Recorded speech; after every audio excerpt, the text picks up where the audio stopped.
Nouvelle-Calédonie, actualité. À l'occasion de la Journée mondiale du consommateur, l'inflation se fait sentir sur les rayons des magasins du pays. L'indice des prix qui devait être publié depuis plus de 2 mois maintenant ne le sont pas encore. Est-ce qu'on va devoir payer plus cher? Réponse dans quelques instants. Que représente la pêche non professionnelle, donc informelle? Pas de données pour l'instant. Au pays en pêche pour les cérémonies, pour soi ou encore pour le plaisir. Une étude va être lancée, elle s'appelle Usager. Elle a été présentée ce matin dans la commune de Tours, dans le nord du pays. Et enfin, la musique pour guérir les maux. Tétraplégique depuis 14 ans, suite à un accident survenu lors d'une baignade à la rivière. Roland se construit grâce à sa famille, mais surtout grâce à la musique. Rencontre à la fin de cette édition. Je vous le disais en titre, à l'occasion de la Journée mondiale du consommateur, nous nous sommes intéressés ce soir au prix des produits que nous achetons. L'indice des prix, qui habituellement est publié chaque mois par l'ISEE, se fait attendre depuis le début de l'année. Et rien en janvier, ni en février, alors que l'inflation se fait sentir dans les rayons des magasins. Pourquoi l'indice des prix n'a toujours pas été publié? Va-t-il montrer une inflation record? Les précisions d'Océane Dacounia. Les mois passent et l'indice des prix se fait attendre depuis le début de l'année. Le calendrier de publication, ponctué par des votes au Congrès, a pris du retard, alors que l'inflation inquiète les consommateurs. Des consommateurs qui boudent souvent cet indice des prix, jugé peu fidèle à l'inflation réelle. Au-delà du ressenti de chacun, c'est la synthèse de l'évolution des prix de 900 variétés de biens et services. Donc imaginez un Calédonien qui consommerait tous les mois 900 biens et services. Car ce Calédonien n'existe pas. Par contre, il a l'avantage de synthétiser l'ensemble des évolutions de prix. Hasard de calendrier, c'est cette année que les pondérations de l'indice des prix sont revues, c'est-à-dire que le mode de calcul de l'indice est réactualisé pour mieux correspondre à la réalité des ménages. Ces pondérations ont soulevé un certain nombre de critiques, en particulier à propos du logement. Quand vous mettez de l'argent pour acheter à crédit votre résidence principale, pour vous, ce n'est pas un investissement. Vous pensez que vous en tirerez peut-être de l'argent à la fin, mais le but principal est de vous loger. Or, l'indice des prix ne reprend pas quelque chose qui tient compte de cet effort des ménages en traite pour se loger, parce qu'on ne prend en compte que les loyers. C'est ressenti comme un point important de son budget. Et ça, on est tout à fait d'accord. Maintenant, l'achat d'immobilier ne fait pas partie de la consommation. La comptabilité que l'on peut faire à l'ISEE, ça répond à un certain nombre de normes internationales, parfois rigoureuses, qui manquent de souplesse certainement, par contre, qui nous permet d'être totalement comparables d'un pays à l'autre. Et c'est ça le grand intérêt. De son côté, l'UFC Que Choisir a calculé une inflation de 2% au mois de janvier sur son panier de référence. Probablement qu'avec les effets de la crise sanitaire, l'impact sur le fret, le coût du fret, l'augmentation des matières premières, probablement qu'en 2022, on risque d'avoir une inflation, donc une hausse des prix record, ceci dit, comme sur tous les territoires malheureusement. Social en bref, mobilisation devant l'usine du Sud à Gouroux. Les membres de la section STKE de Prony Ressources manifestent. Les conditions de travail ou encore l'emploi local sont au cœur des revendications.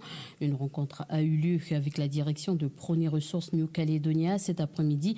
Les différents points ont été abordés. Pour l'heure, pas d'informations sur l'évolution de la grève. Que représente la pêche non professionnelle? Vous le savez, les Calédoniens sont des pêcheurs et contrairement aux professionnels, peu de données existent sur ce que l'on pêche pour les cérémonies, pour les loisirs ou encore pour manger tout simplement. Les quelques études qui chiffrent les prélèvements tendent à montrer qu'elle est extrêmement développée. Une étude a été lancée, elle s'appelle Usage. Le projet a été présenté ce matin à la tribu de Tengekpaek à Touo. Un reportage de notre journaliste de la côte Est, Aurélie Chian. C'est avec beaucoup d'attention que les habitants de la tribu écoutent. Dans quelques semaines, ils seront interrogés par des scientifiques. Que pêchent-ils? Quelle quantité de poissons et de coquillages? Pourquoi faire? Ces questions paraissent intrusives, mais à Tengen Pike, la population n'y voit aucun inconvénient à répondre, car ici, la pêche est réglementée. Les règles, c'est suivant les périodes de l'année. Le coquillage, c'est pareil aussi. Il faut consommer suivant les périodes d'ouverture. L'étude sera réalisée sur 3 sites pilotes répartis sur l'ensemble du pays, soit une commune par province. Ainsi, les habitants des communes de Touo, Thio et Maré seront bientôt questionnés sur leurs pratiques. Il s'agira ici de caractériser et de quantifier ce qui est prélevé. On sait que la pêche informelle, c'est très important par rapport à la pêche professionnelle. Et souvent, elles sont mises à l'écart dans les politiques publiques. Et donc, de potentiellement dire, voilà, l'autoconsommation ou pour les dons et les mariages, cette pêche-là, elle est importante. Il faut la considérer et il faut arriver à la soutenir. Et parce que c'est comme ça que ça se passe en Nouvelle-Calédonie. Et donc, c'est important de continuer. In fine, l'étude d'usage devra permettre de poursuivre et de mesurer les prélèvements réalisés dans le cadre d'une pêche non professionnelle. Une méthodologie d'enquête qui sera transmise à l'Observatoire des pêches côtières qui pourra, par la suite, orienter les politiques publiques. Ça va nous permettre d'avoir un peu plus de données pour faire évoluer notre réglementation des pêches. Également, ça va nous permettre de, plus localement, par exemple à l'échelle d'une commune ou à l'échelle d'un district, de travailler sur des plans de gestion de l'espace maritime. Et quand on cherche à évaluer l'efficacité d'une règle, qu'elle soit du code de l'environnement ou qu'elle soit coutumière ou mise en place localement par la population, on a besoin de savoir, même chose, tout le monde a besoin de ces indicateurs, de savoir est-ce qu'on prélève plus qu'avant, est-ce qu'on prélève moins qu'avant, est-ce que quand on va à la pêche, finalement, on revient avec autant de poissons qu'on le souhaite ou finalement il n'y en a pas assez. Donc les résultats des études, elles vont servir aussi bien à la province Nord qu'au comité de gestion local ou aux structures locales qui développent leurs propres règles de gestion. Grâce à cette étude, la démarche pourrait être reproduite sur des sites supplémentaires. Son coût total, 17,9 millions de francs CFP.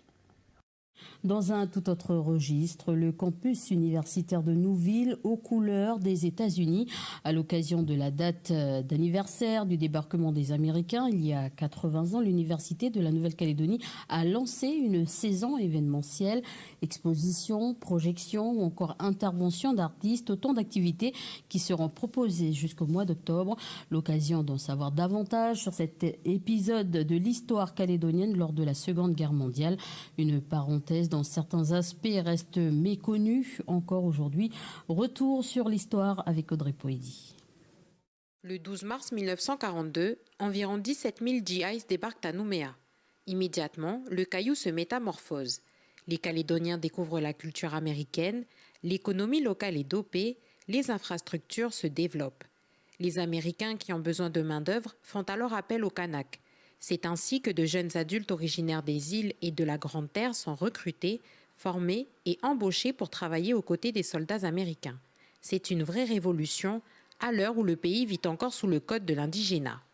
Ces changements dans les conditions de vie pendant longtemps, finalement, entre 1942 et 1945, ont suscité des revendications et ont permis à la population calédonienne, et notamment kanak, de revendiquer plus fort, plus de bien-être, plus de meilleurs soins, de meilleurs logements, de meilleures conditions de vie, et de se réunir sur cette base-là. Et pourquoi? Eh bien parce qu'ils l'avaient expérimenté en somme pendant la guerre et à une grande échelle pour plusieurs milliers de personnes. Les Kanaks ne sont pas les seuls à voir leurs conditions de vie s'améliorer au sein de la colonie. La population d'origine asiatique quitte les mines pour travailler aux côtés des Américains. La population pauvre européenne, quant à elle, fait preuve d'entrepreneuriat pour mener des affaires avec les GIs. C'est une vraie révolution dans les conditions de vie et donc dans la pensée des gens, dans les 3 composantes de la population calédonienne, les Caldoches, les Kanaks et les Asiatiques. C'est pour ça qu'on peut qualifier cette période de révolutionnaire parce qu'elle secoue le régime colonial et cela a été revendiqué avec encore plus de force après la guerre à cause de la présence des armées américaines et aussi néo-zélandaises entre Bourail et Poya. Les forces américaines se retirent complètement en juin 1946. Cette même année, la France annonce la fin du régime de l'indigénat dans ses colonies, plus d'un demi-siècle après l'avoir instauré en Nouvelle-Calédonie. La musique pour guérir les maux. Tétraplégique depuis 14 ans suite à un accident à la rivière. Roland se construit grâce à sa famille, mais surtout grâce à la musique. Mathieu Le Barbier l'a rencontré. Ne détourne pas les yeux, mon cœur vois-tu ne pas que pour eux toute l'année. Tu ne vois que je donnerai ma vie pour être celui pour qui tu restes, t'attendre. Ah, c'était juste pour dire. Cela fait 14 ans depuis le 25 décembre 2008 que Jordan est tétraplégique. Ah, ça, vous êtes revenu. Suite à un mauvais plongeon à la rivière. Regarde Owen comment il a appelé là-bas. Ah, vous avez fait vite. J'ai fait un pic-tête à un endroit où il fallait pas. Du coup, je me suis cassé les cervicales, endommagé la moelle épinière. Et puis, suite à ça, j'ai été paralysé. Depuis ce jour tragique, son destin a été ralenti. Et le jeune homme est alors passé par des périodes difficiles, le moral en baisse, accompagné de la perte de confiance en soi. Néanmoins, depuis quelque temps, Jordan a su trouver un antidote à sa douleur. Pour moi, ma façon de surmonter les épreuves, c'est la musique. C'est mon exutoire, c'est là où je trouve un peu mon équilibre, on va dire. C'est là où j'oublie mes problèmes, j'oublie les soucis de la ville, de tous les jours. C'est mon moment où je mets un peu, comment dire, la réalité sur off. Et puis je suis dans mon monde. Il est souvent dans sa chambre en train de faire des karaokés ou chanter, il aime bien ça. Voilà, c'est son moment de détente, quoi. Grâce à la musique et à son courage, le jeune homme va désormais de l'avant, des projets plein la tête. Bon, ça c'est ma chambre, c'est mon lieu de vie, quoi, là où je passe, voilà, où je fais un peu mon move. Après j'ai un micro ici. Bon, c'est pas du matos de qualité, mais voilà, c'est juste pour passer un bon délire. Okay. Yo. Là, tu vois, là, je me sens bien. Je suis dans mon élément, comme on dit. Un élément que Jordan aimerait partager comme une leçon de vie. Just like the land I built in Africa, love is on my mind. It's for everyone, no matter where you're from.